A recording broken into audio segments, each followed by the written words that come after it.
Maggie Hogan is with us. Dad, Angels, and Dogs, a story of faith, love, and honor by Maggie Hogan. Maggie, welcome. Thanks for talking to us today. This is a very moving book, I might add. I have not read the entire thing, read a lot of it, perused the rest of it. It's a journey, and it's a very emotional journey. It brought me to tears because it's very poignant. Maggie, set us up for this. You say in the beginning of your book you cannot understand why we make promises to our parents of taking care of them, and in many times we do not fulfill those. And with you today you have brought Panda and Magnum. I have. Who play a huge part in the story that you tell here. Yes, they do.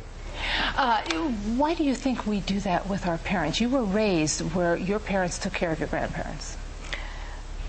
Yes, I think that it's a different generation today than it was back then. It's went from taking parents in the home to assisted living to nursing homes, and I think job commitments. To ignoring them. True. To setting them aside. That's a good point, Tanya. Don't you think now it's, and nothing said, but it's a fast-paced world, and once we are used, if you will, then we're set aside. Is that a good analogy? I believe so. I think that the values of childhood probably has a lot to do with when you make that decision. How we were raised? How we were raised. So what you see your parents do is what you're going to do. And I saw my parents and learned from the example. And I did go 12 years of a Christian school, so I liked the values that we learned in there. Now, you're a nurse by profession. I am. I'm a registered nurse. Now, your mother preceded your father in death. She did. Okay. And when that happened, highly emotional for the entire family and your father. Yes, it was. You said the siblings were very surprised to see him grieve the way that he did, in the manner in which he grieved. Yes. My dad was a man of few words. And, you know, to see the emotion when I walked in the door that day was much different than what everyone was used to, I would say. Maggie, do you think, again, going back just a ways, do you think our love relationships, our bonds to one mate to another were stronger, say, in the 20s, 30s, 40s, that era?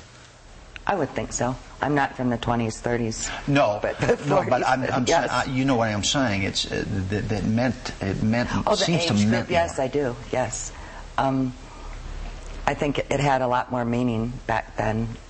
And commitment was commitment. Commitment was commitment, and I do think that cultures too play a different part. And not so much cultures, but except. With the exception, I would say, of the area that you were raised, from a big city to a small city to one state to another, and what the values are from that state. You know, and when you said cultures, made me think of something, because I will have to think about Hispanic people. That culture, they tend to be more family united and take care of their own. I mean, that tendency is, I think, there in that culture, very strong. I do. I totally agree. I think we see that. And then, of course, when your mother passed, you were devastated, obviously. And one of your largest concerns that kept you in tears for a long time as I was reading the book, that you weren't there when she passed. But someone set you, gave you some enlightenment on that. And they did.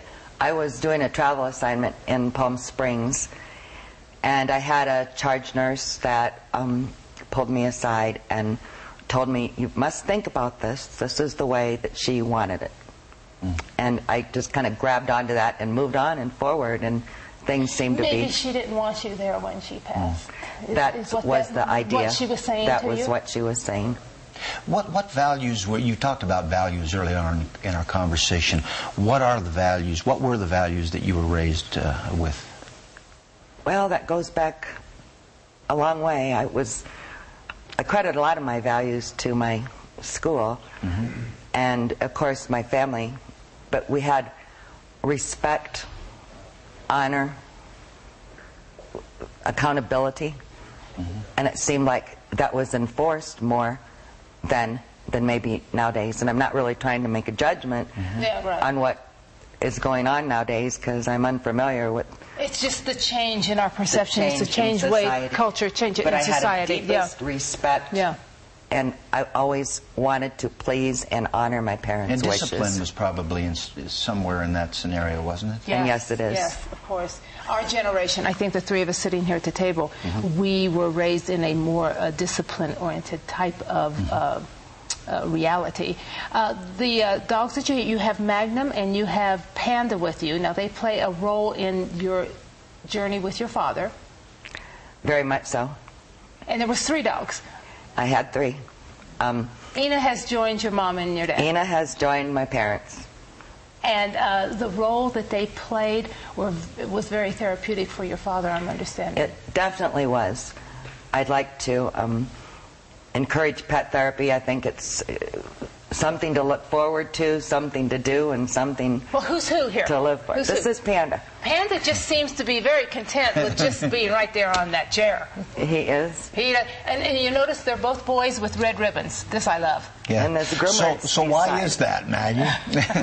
My groomer thinks that this keeps the hair out of their eyes. And Magnum's on your lap. And he is. Okay. Maggie, please stay with us because we have more questions when we come back. Indeed. Thank you.